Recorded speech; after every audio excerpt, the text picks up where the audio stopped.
መዝሙር ላይ እንደዚህ የሚል ቃል አለ። የሰው ልጆችን አየና ማንም አስተዋይ የለም ከራሱ ክንድ ማዳንን። አዳም አልታመነም፣ እስራኤል አልታመነም። አሁን በእርሱ ደስ የሚለው የሚታመንበት የራሱ ልጅ ኧረ ኢየሱስ ጌታ ነው። ትክክለኛ እስራኤል የሆነው ስጋ የሆነው ጌታ እግዚአብሔር ሆይ ፍቃድ ይሁን፣ ሐሳብ ይሁን። እባክህ እርዳን፣ አግዘን፣ አግዘን፣ አግዘን፣ እርዳኝ። አንደበቴን ተጠቀም፣ ህዝብህንም እርዳው። አይምሮን ክፈት፣ ልቡን ክፈት። ለዘመናት የሚሆን ስንቅ ይቀበሉ፣ ይታጠቁ። በዚህ ቃል አባቶ ይታጠቁ፣ አይኖቻቸው ይከፈት፣ አሻግረው ይዩ፣ አሻግረው ይመልከቱ በኢየሱስ ስም። በረከት ሲባል ብዙ ሰው አይምሮ ላይ የሚመጣ ነገር አለ። በረከት ሲባል አሁን ራሱ እርግጠኛ ነኝ በረከት ስል የሆነ ነገር እንደመጣላችሁ አይምሮአችሁ ውስጥ። አይምሮአችን ባይዘው አክቲቭ ነው። አሁን ዝሆን ብል ማለት ነው እዚህ ውስጥ አሁን ዝሆን አልኳ የሳለው ሰው አለ። ዝሆንን አይቶታል በህሊናው እንደዛው ማለት ነው። በረከት ሲባል ሰው የሚረዳበት የራሱ አረዳድ አለው። በረከት ሲባል ሰው አይምሮ ላይ የሚመጣው የመጀመሪያው ቁሳዊ ነገር ነው። የመጀመሪያው ማለት ነው ቤት፣ መኪና፣ ስኬት፣ ብዙ ሀብት፣ ብዙ ባለጠግነት በረከት ሲባል ማለት። ብዙ ክርስቲያኖች ወደ ቤተ ክርስቲያን የሚመጡት ብዙ ሁሉም አላልኩ አንድ ነገር ፍለጋ ነው። በረከት የሚባለው የሰማችሁኝ ነው። ብዙ ለብዙ ሰው ጸልዬ አውቃለሁ። ጸልይልኝ ብለውኝ አንድም ቀን በመንፈሳዊ ህይወቴ ጸልይልኝ ብሎ የመጣ ሰው አጋጥሞኝ ያውቃል። አንድም ቀን መንፈሳዊ ህይወቱ አሳስቦት፣ የጸሎት ህይወቱ አሳስቦት፣ ከእግዚአብሔር ቃል ጋር ያለው ግንኙነት ሪሌሽንሺፕ አሳስቦት፣ ህይወቱ ያልሆነ መንገድ ላይ ሆኖ ህይወቱ አሳስቦት መጥቶ ጸልይልኝ ህይወቴ ብሎ አንድም ቀን ለ4 ዓመት ያህል አንድም ሰው እኔ ጋር መጥቶ ያውቃል። አብዛኛው የሚመጣው በረከት ፍለጋ ነው። ምን አይነት በረከት ሲባል ምድር ላይ ያለውን በረከት። ዛሬ የምነግራችሁ ነገር የበረከት ሁሉ በረከት የሆነውን ነገር ነው። አይኖቻችን ቢከፈቱ ምድር ላይ ያሉት በረከቶች ከዛኛው ጋር ሲስተያዩ ምንም ናቸው። የሥራ በር ይከፈት፣ የሆነው ነገር ይከፈት፣ የሆነው ነገር ይጨመር፣ የሆነው ነገር ይሰራ የሚል ብዙ ነው። የሚገርማችሁ እግዚአብሔር አዳምን ፈጠረው። ከዚህ ልጀምር፣ ከዛ በኋላ አነባለሁ ቃሉ። አዳምን ፈጠረው። አዳምን ከፈጠረው በኋላ በአምሳሉ ሰው እፍ ብሎ ፈጠረው፣ ከምድር አፈር አበጀው። አዳም የእግዚአብሔር አምሳል ያለበት በጣም ትልቅ ሰው ነው። የት አስቀመጠው? አዳምን ጋርደን ውስጥ አስቀመጠው። በጋርደን ውስጥ አዳም ከእግዚአብሔር ጋር ህብረት ነበረው፣ የማይቋረጥ ህብረት። አዳም ከእግዚአብሔር ጋር ያወራል፣ ኮሚኒኬሽን አለ። ሳሉት ኤደን ምን አይነት ስፍራ እንደሚሆን ሳሉት። ምን አይነት እግዚአብሔር ብቻ ባይምሯችሁ ዝም ብላችሁ ሳሉት። እግዚአብሔር ከምድር ላይ የሆነች ምድርን መረጠና እዛ ቦታ ላይ የራሱን ተከለ ነው የሚለው። ሰው ተከለው አይደለም፣ ራሱ እግዚአብሔር ተከለ ነው የሚለው። እንደ ፍቃዱ፣ እንደ ሐሳቡ፣ እንደ ፍላጎቱ እግዚአብሔር ራሱ ወክ የሚያደርግበትን ከሰው ጋር የሚገናኝበትን ቦታ እግዚአብሔር ራሱ አዘጋጀ። ሰው አይደለም ያዘጋጀው፣ እግዚአብሔር ራሱ ነው ያዘጋጀው። ሙሉ ምድርን አልተጠቀመም። የሆነች ቦታ ነው መርጦ ለራሱ ማረፊያ ይሆን ዘንድ ሰውንም ወደ ራሱ ኮሚኒኬት ሪሌሽንሺፕ ያደርግ ዘንድ። እሱ ብቻ አይደለም፣ ከጋርደን ውስጥ እዛ ከኤደን ውስጥ ምን ይወጣል? የእግዚአብሔር እቅድ ይወጣል፣ የእግዚአብሔር ዓላማ ይወጣል፣ የእግዚአብሔር ፐርፐዝ ይወጣል፣ ራእይ ይወጣል። ከሰው አይደለም የሚወጣው፣ ከእግዚአብሔር ራሱ ነው የሚወጣው። ሰው ደግሞ ምንድነው? ተቀባይ ነው። የእግዚአብሔር ኮወርከር የሚባለው አብሮ ሰራተኛ።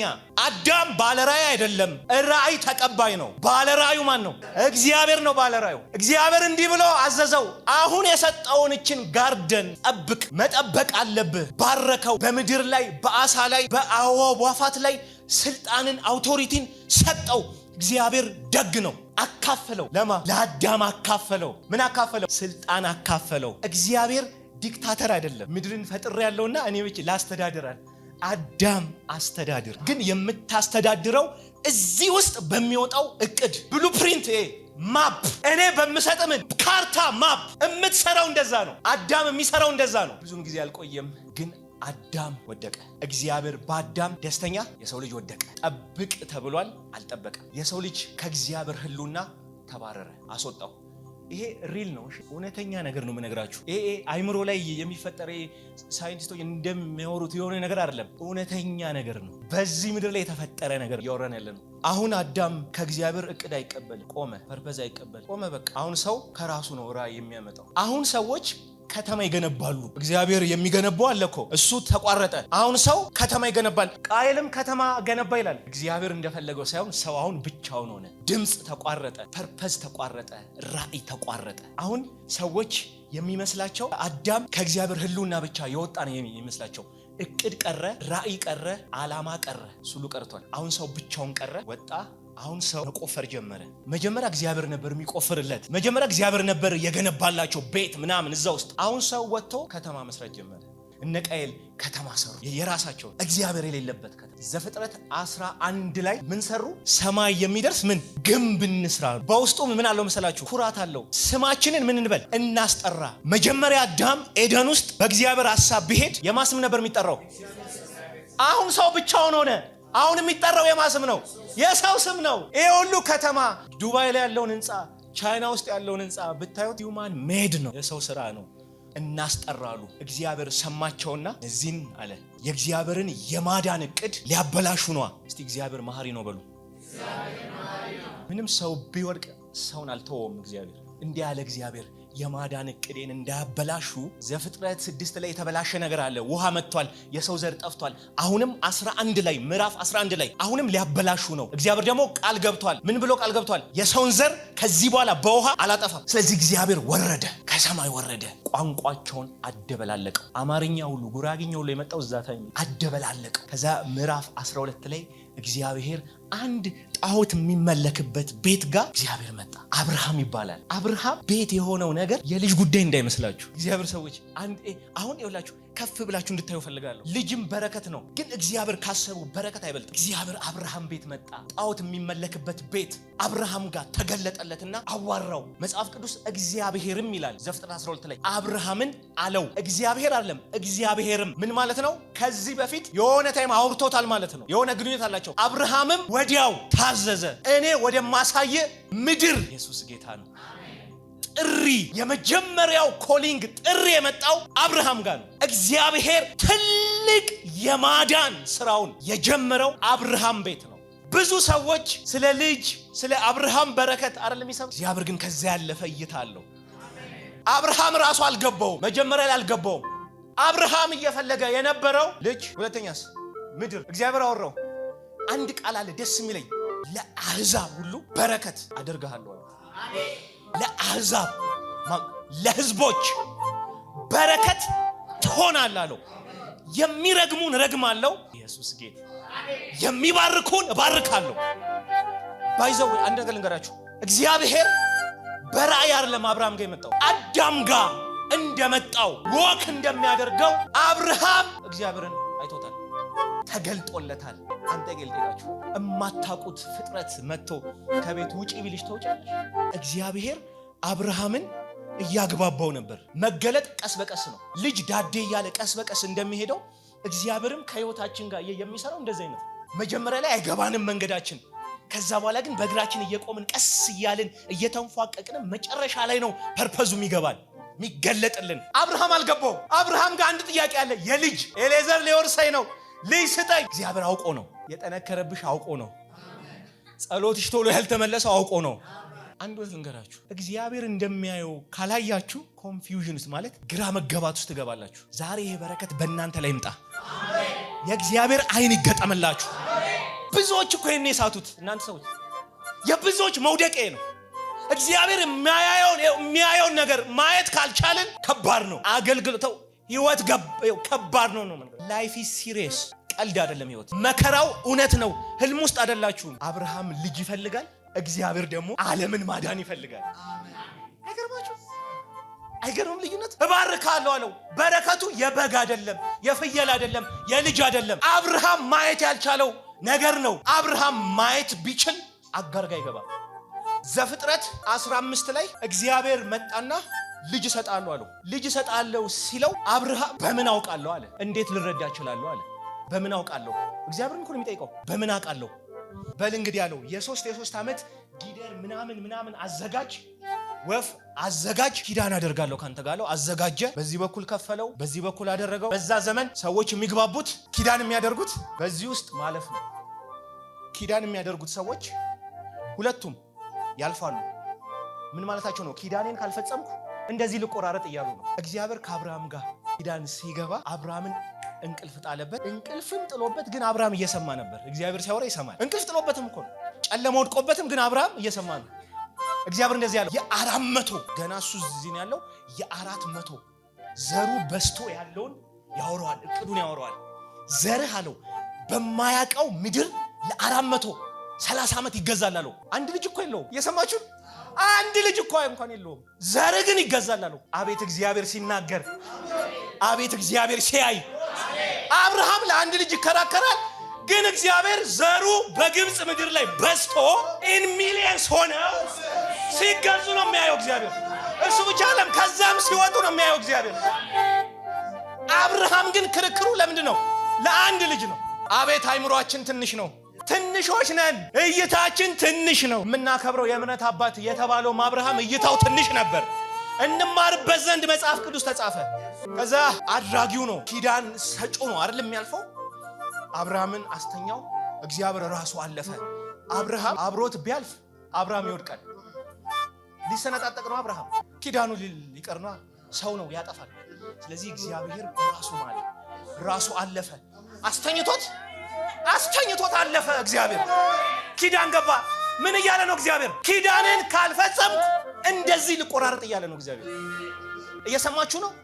በሰው ቋንቋ ነው የሚያወራው እግዚአብሔር ወርዶ። ይሄ ትልቅ አምላክ ኪዳን የሚገባው ከአብርሃም ጋር ከዛ ትንሽ ሰው ጋር ወርዶ ኪዳን ገባለት። ከዛ በኋላ ይስሐቅ ተወለደ። አብርሃም እንደ እግዚአብሔር ሐሳብ ኖረ፣ እንደ እግዚአብሔር እቅድ ኖረ። አቤት እግዚአብሔር ምህረት አጋር ጋር ገብቷል። እግዚአብሔር ግን መሐሪ ነው። ሂዩማኒቲን የማዳን እቅድ ሊቀር ነበር፣ ግን እግዚአብሔር ምንድነው? መሐሪ ነው። እኛ ሰዎች እናጠፋለን፣ የእግዚአብሔርን እቅድ እናበላሻለን። አዳም አበላሽቷል፣ አብርሃም ሊያበላሽ ነበር፣ ግን እግዚአብሔር ከአብርሃም ጋር የገባው ኪዳን፣ እስቲ ኪዳን በሉ እስቲ። እናንተ ያቆየን ኪዳን ነው፣ የምህረቱ ኪዳን። የሰራው ሚስቴክ መሰላችሁ? ትልቅ ስህተት የተገለጠለት እግዚአብሔር አጋር ጋር ገባ። አብርሃም ቤት ምን አለ? አምልኮ አለ፣ እግዚአብሔር አለ። ሳራ አጋርን ይግባ ያለቻት ስታረግዝ አጋር ኮራች። ስትኮራ ፊቷን ስትቀያይርባት ኮበለለች። ስትኮበለል የእግዚአብሔር መልአክ መጣና አጋር ከወዴት መጣሽ? ምን ታደርጊያለሽ አላት። እንደዚህ ነው ብላ አብራራች ለእግዚአብሔር። ከዛ እግዚአብሔር ደግሞ እንደዚህ አላት፣ ሂጂ ተመለሺ፣ አርግዘሻል አላት። ይሄን አከብረዋለሁ። እስቲ ምህረት በሉ። አሁንም ይሄ እኮ ኪዳን እኮ አይደለም። አጋር ውስጥ ያለ እኮ የኪዳን ሰው አይደለም፣ ግን እግዚአብሔር እንደዚህ ያለ አበዛዋለሁ። አይገርምም? በእግዚአብሔር ፐርፐዝና እቅድ ውስጥ የነበረ አይደለም። ኪዳን ስለቆየበት አቋራጭ። እንደውም አብርሃም እንዲህ ብሎ ነበረ፣ እግዚአብሔር ልጁን ተወና በአጋር የወለድኩት ጋር ኪዳንን ቀይርና ኪዳንን በዚህ በኩል አድርግልኝ አለው። አብርሃምም ደከመ። የእምነት አባት ምንለው ባይዘዌ አብርሃም እንደ ኢትዮጵያውያን አይጸልይም። ኢትዮጵያን በጣም ይጮዋሉ። አብርሃም እንደ ኢትዮጵያን አልጮህም። ምን ልላችሁ ፈልጌ መሰላችሁ? ሰው ነው አብርሃም። ከዛ አጋር እንደዚህ ያለች ኤልሮኤ አለች። ምን ማለት ነው? የሚያየኝ እዚህ ደግሞ አየሁት ነው። የት አይታው ነበር? አብርሃም ቤት ያያት ነበር። አያናግራትም፣ ግን ያያታል። ያህዌ እኮ ነው፣ ያህዌ። የሰማችሁ ዳንኤል ላይ ያለው የሰው ልጅ የሚመስል ምናን የሚለው ያህዌ ያያት ነበረ። አብርሃም ቤት መሰዊያ ተሰርቶ እግዚአብሔር ሲመለክ ያያት ነበር። በራይ ምናን አይደለም፣ ፊዚካሊ ነው። ይመለከታት ነበር። አያወራትም፣ ግን ያያታል። ከዛ እንደዚህ ያለች ኤልሮይ። ቀላል ቃል እንዳይመስላችሁ። አይገርምም? አሁን አናገራት። በፊት አብርሃም ቤት አብርሃምን ነው የሚያናገረው። ለምን? ኪዳን የማዳን እቅድ ለበረከት ሊሆን ነው። ከዛ በላይ ይስሐቅ ተወለደ። ይስሐቅ ጭምበቃ አስቸጋሪ ሰው አለ። ይስሐቅ ደግሞ ሁለት ሰዎችን ወለደ፣ ያዕቆብ ደግሞ አስቸጋሪ ነው። አሁን በረከት እየተላለፈ ነው ከአብርሃም ወደ ይስሐቅ። ከይስሐቅ ደግሞ ርብቃ እርጉዝ ነበረች። ሁለት ሄደችና የሆነ የእግዚአብሔር ሰው ያለ ይመስለኛል ስትጠይቅ ልጆች አይደለም ያሉት፣ ሁለት ህዝብ ነው። ያንዳንዱ የእግዚአብሔር ቋንቋ ልዩ ናት። አንዱ ተረከዝ ይዞ ወጣ። አብርሃም እንደ እግዚአብሔር ፍቃድ ሄዷል፣ ይስሐቅ እንደ እግዚአብሔር ፍቃድ ሄዷል። አሁን ደግሞ ማን ነው ተረካቢው? በረከቱን የሚረከበው ማን ነው?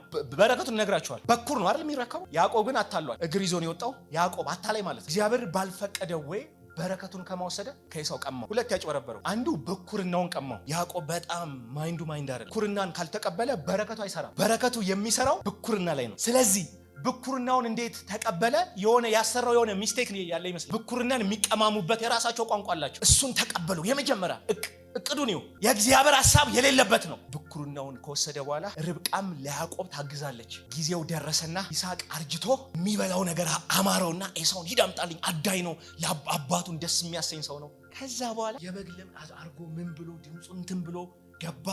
በረከቱን ወሰደ፣ ባረከው። የአብርሃም በረከት ይስሐቅ ላይ፣ የይስሐቅ በረከት ማን ላይ? በትክክለኛ ወይ ነው። እግዚአብሔር የራሱ መንገድ ነበረው። ግን አያችሁ ሰው እንዲህ ነው። በእግዚአብሔር መንገድ ውስጥ ጥልቅ ማለት የመግባት የማበላሸት አቅም አለው የሰው ልጅ። እግዚአብሔር ከዚህ ይጠብቃችሁ። በረከቱ የሆነ ችግር አለው። ያዕቆብ ማንነቱ ላይ ችግር አለ። ያዕቆብ ለሁለት ሴት 14 ዓመት ተገዝቷል። የእግዚአብሔር ዓላማና ፐርፐዝ አልገባው። አንዴ ልባርካችሁ፣ እጃችሁን ከፍ አድርጉ። እግዚአብሔር በሌለበት ቦታ ላይ እድሜያችሁ አይለቅ። አሜን። አቃላችሁ ፈርዖን ጋር ቀርቦ ምን እንዳለ? እድሜ ያለው ጥቂት ሆነብኝ። ከዛስ የድካም የመከራ የኤሳውን በረከት አይደል የወሰደው። ይስሐቅ ደግሞ ለሁለቱ ልጆቹ ሚስት አዘጋጅቷል። የት? ላባ ቤት። ስለዚህ ያዕቆብ የኤሳውንም ሚስት ነው ያገባው። ለምን? ይስሐቅ ከናናኖችን ስለሚጠላ ለሁለቱ ልጆቹ ያሰበው ሐሳብ አለ። ላባ ጋር ሄደው እንዲያገቡ ሁለት እህትማማቾች እንዳሉ ያውቃል ይስሐቅ። ስለዚህ በረከቱን ወስዷል። የሌላ ሰው ሚስት ነው ያገባው። ሊያ የታላቁ፣ ራሔል ደግሞ የታናሹ ነበረች። ሁለት ሚስት 14 ዓመት ለሴት ጉልበቱን ሸጠ። ለገንዘብ ጉልበታቸውን የሚሸጡ ሰዎች አሉ። ለኃጢአት ህይወት ሳይታወቅ ነው የሚያልቀው። የሆነ ችግር አለበት። እግዚአብሔር ባርኮታል፣ አብዝቶታል። መጨረሻ ላይ ወደ አባቱ ቤት ላባ ፊቱ ባይቀየር ያዕቆብ አይወጣም። እግዚአብሔር መልካም ነው። ላባ ፊቱ ተቀየረበት አይደል የምትሉት? እግዚአብሔር ነው። ያዕቆብ ላባ ቢስቅለት ያዕቆብ አይወጣም። ከዛ ሐሳብ ገብቷችኋል? እግዚአብሔር ጎረቤትን የሚያስነሳብህ ምክንያት አለው። እኛ የሆነ ቦታ ላይ ቁጭ ካልን አንነሳም። አንድ ሴት እንደዚህ አለች። መስሪያ ቤት አንዱ አስቸገረችኝ፣ ተነሳችብኝ፣ እኔ መስሪያ ቤት ልለቅ ነው አለች። እግዚአብሔር ሌላ በር ከፍታለሁ አላት። ብዙ ጊዜ ይላታል እንደዚህ፣ አልገባትም። ከዛ አንዷን አስነስቷታል፣ እንዲመራት ማለት ነው። የእግዚአብሔር ቋንቋ ይገባል አንዳንዴ። ላባ ፊቱን የእግዚአብሔር እቅር ነዋ። አሁን ወደ አገሩ ሄዶ ኢየሱስ ጌታ ነው። የእግዚአብሔር ፐርፐዝ የሚቀጥልበት፣ የእግዚአብሔር ዓላማ የሚሳካበት፣ እግዚአብሔር እያየ ያለው ሌላ ነገር ስለሆነ ሰው ደግሞ ሌላ ነገር ነው እያየ ያለው። መጨረሻ የእድሜው መጨረሻ ላይ ነው ያዕቆብ የገባው። እግዚአብሔር ከዚህ ጠብቀን። መጨረሻ ላይ አባባ ተስፋዬን የሚያውቃቸዋል። በእርጅናቸው ጊዜ መኪና ሰጧቸው፣ በወጣትናቸው ጊዜ አልሰጧቸውም። አርጅተው መንዳት ባቃታቸው ጊዜ መኪና መጣ። ምን ይጠቅማል? እየሰማችሁ ነው? በቲቪ ምናምን መኪና ሰጠን አሉ። ያኔ አይሰጡም። ጎበዝ እያሉ ያዕቆብ ህይወቱ እንዲህ ነው። ይሄ የብዙዎቻችን ህይወት ነው። ያዕቆብ እንደ አብርሃም አይደለም። ያዕቆብ እንደ ይስሐቅ አይደለም። ያዕቆብ ዊርድ ነው፣ አታላይ ነው። እዚህ ስትሉት እዚህ ነው። እንዳጭበረበረው የዘራውን ያጨለው። መጨረሻ ላይ እግዚአብሔር ላባን አስነሳው። ፊቱን ሲለዋውጥበት፣ ደሞዙን ሲቀያየርበት መረረውና እግዚአብሔር ጋር ሲጮህ አሁን ተነሳ አለው። ወደ አባት ቤት ትሄዳለህ ሲል ኤሳውን ፈራው። እግዚአብሔር በመሃል መላእክቶችን ልኮ አግኝቶት ምን ብሎት አውርቶት ከዛ እንደዚህ ያለ ድንገት ኤሳው አደጋ ካመጣብኝ ልክፈላቸው፣ ቤተሰቦቼን ልክፈላለና ምን አደረገ መሰላችሁ? ሚስቶቹን፣ ልጆቹን ኤሳው የማይደርስበት ቦታ፣ ቤተሰቡ ያልሆኑትን ደግሞ ኤሳው የሚደርስባቸው ቦታ፣ ሌላውን ሊያስገድል ነው። ቤተሰቦቹን አስመልጦ እስከዛች ቀን ድረስ ያዕቆብ አልተቀየረም። ሌላውን አሳልፎ ይሰጣል። ሌላውን ሊያስገድል ነው። ብዙዎቻችን እንደዚህ ነን። ባይዘው የሚያስወርዱ አሉ። ለምንድን ነው የሚያስወርዱት? የራሳቸው ህልውና። ሌላውን ገለ ያዕቆብ እንዲህ ነው። ሌላውን ገሎ የራሱ ህልውና፣ የቤተሰቡን ህልውና ትክክል አይደለም። መጨረሻ ላይ ብቻውን ቀረ ይላል። የእግዚአብሔር መልአክ መጣ። እስከ ጠዋት ድረስ ሲታገለው ልቀቀኝ አልለቅህም። ሹሉዳውን መታው። ሲመታው ህመም አለው። እያመመው አልለቅህም አለው። የጸሎት ርዕሳችን ካልባረከኝ አልለቅህም። ያዕቆብ እንዴ ተባርኳል። የሁለት እጥፍ ሰራዊት ሆኗል። ምን እየፈለገ ነው ያዕቆብ? ምን አይነት በረከት ነው እየፈለገ ያለው እንዴ? ይስሐቅ አልባረከውም እንዴ? ከዛ በኋላ እንደዚህ ያለው መልአኩ ስም ማን ነው አለው። ስሜ ያዕቆብ ነው አለ። መልአኩ ያዕቆብ ለምን ጠየቀው? ማንነቱን ነው የጠየቀው። ሂጂ እግዚአብሔር ይባርክ፣ አትጨነቂ። እግዚአብሔርን አየው ነው የሚለው። አብሮት የነበረው ያህዌ ነው። ያህዌ ቅዳለውም ስሙን ያውቃል፣ ያዕቆብ እንደሆነ ያውቃል። ግን ከራሱ አንደበት እንዲወጣ ነው የፈለገው። ማንነቱን ነው የጠየቀው። ማነህ አንተ? ያዕቆብ ነኝ። ምን ማለቱ ነው? ያልተለወጥኩ አታላዩ እርሱ ነኝ እያለ ነው ያዕቆብ። ካልባረከኝ ያለው ቀይር ስሜን እያለ ነው። ማንነቴ ይቀየር። ምን ማለቱ ነው? ወደ ሚሽን አስገባኝ፣ ወደ ፐርፐዝ አስገባኝ ነው ካልባረከኝ የሚለው ቃል። ወደ ዓላማ አስገባኝ። አብርሃም እንደነበረበት፣ ይስሐቅ እንደነበረበት እኔም ልግባ። ለምን? ከእግዚአብሔር ዓላማ ወጥቷል። ያዕቆብ አሁን እንዲህ ያለ ነው፣ ልግባ እባክህ አስገባኝ አለው። ካልባረክ እዛው ስም ማን ነው? ከዚህ በኋላ ስምህን እስራኤል ትባላለህ። ምን ማለት መሰላችሁ? ልዑል፣ የእግዚአብሔር ልዑል ማለት ነው። ስሙ ተቀየረ። ያኔ ነው ጀነሬሽኑ የተፈወሰው። ያኔ ትክክለኛው በረከት መጣ ያዕቆብ ላይ። የእድሜው መጨረሻ ላይ አረ ኢየሱስ ጌታ ነው። ይሄ በረከት ወደ እስራኤል ህዝቡ ከበዛ በኋላ በሲና ተራራ ላይ እግዚአብሔር ተገለጠ፣ ኪዳን ሰጣቸው። ዘጸአት 24 ላይ እግዚአብሔር ወረደ፣ ከህዝቡ ጋር ኪዳን አደረገ። ሁለት ሰው ከሌለ ኪዳን አይፈጸምም። ስለዚህ እግዚአብሔር ኪዳን ማድረግ አለበት። ወርዶ ዘጸአት 24 ላይ ኪዳን አብሯቸው አደረገ፣ ገባ። ህዝቡም ተስማሙ፣ እናደርጋለን አሉ። ህግ ተሰጣቸው። እነሱም ወደቁ። አዳም ወደቀ፣ ያዕቆብ ወደቀ። የጸለየው ጸሎት ግን አተረፈው። ወደ ሚሽን ገባ። ሚሽኑ ወደ እስራኤል ቀጠለ፣ ወደ ህዝቡ ቀጠለ፣ ወደ ካህናት በሙሴ አማካኝነት። ህዝቡም አሁንም ወደቀ። ታዲያ እግዚአብሔር አሁን ምንድነው የሚያደርገው? በነቢያት የተነገረው እንደኔ ያለ ነብይ አስነሳለሁ ያለው ዮሐንስ ምዕራፍ 1 ላይ ቁጥር 1 ላይ በመጀመሪያ ቃል ነበር፣ ቃልም በማን ዘንድ ነበር? ቃልም እግዚአብሔር። መዝሙር ላይ እንደዚህ የሚል ቃል አለ፣ የሰው ልጆችን አየና ማንም አስተዋየ የለም ከራሱ ክንድ ማዳንን። አዳም አልታመነም፣ እስራኤል አልታመነም። አሁን በእርሱ ደስ የሚለው የሚታመንበት የራሱ ልጅ። አረ ኢየሱስ ጌታ ነው። ትክክለኛ እስራኤል የሆነው ስጋ የሆነው ጌታ ዮሐንስ 1:14 ላይ ስጋ ለበሰ ይላል። አረ ሃሌሉያ! የአብርሃምን በረከት ሊያስቀጥል። የአብርሃም በረከት ቁስ አይደለም፣ መኪና አይደለም፣ ቤት አይደለም፣ ሀብት አይደለም። ከዚህ ያልፋል። እኛ ሰዎች ከሚፈልጉት ነገር ያልፋል። እነዛም አላቸው። አዲስ ነገር አይደለም። የሌላቸው ግን ዓለም የሌለው ግን አለ። ከፍ ያለ በረከት አለ። አረ ኢየሱስ ጌታ ነው። ትክክለኛ እስራኤል መጣ፣ በዮርዳኖስ ተጠመቀ፣ መንፈስ ቅዱስ መጣበት።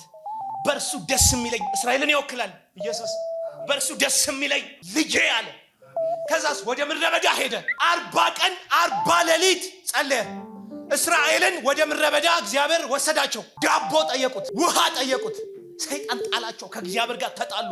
ይሄኛው ግን ትክክለኛው እስራኤል የእግዚአብሔርን ሕግ የሚያደርግ ዳቦ አርግ ሲለው እስራኤል እንደዚህ መመለስ ነበረባት። ያኔ መና ሰለቸን ስጋ ምናምን ስትል መመለስ ያለባት አንድ ነገር ነበር። የሰው ልጅ የሚኖረው በእግዚአብሔር ቃል ነው። ይሄ ነበር የተሰጣት። ለዓለም ብርሃን ነበረች፣ ግን ጨለማ ሆነች። ልጁ መጣ፣ ወደ ምድረ በዳ ሄደ። ሰይጣን መጣ፣ ዳቦ አርጋለው። አልወደቀም። አዳም ወደቀ፣ እስራኤል ወደቀ፣ ኢየሱስ አልወደቀም።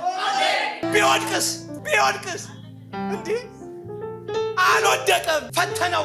ማቴዎስ 4 ላይ የዓለምን መንግስታት ምናምን ኢኮኖሚውን ሲስተሙን አሳየው። ሰው እኮ ነው፣ አምላክም ነው። በእርሱ ደስ የሚለኝ ዲፕ የሆነ ሚኒንግ ያለው ቃል። በአዳም አልተደሰተም እግዚአብሔር፣ በመረጠው በእስራኤል አልተደሰተም እግዚአብሔር። አሁን በልጁ በኢየሱስ ደስ አለው። ኧረ አሜን ይባላል አንተ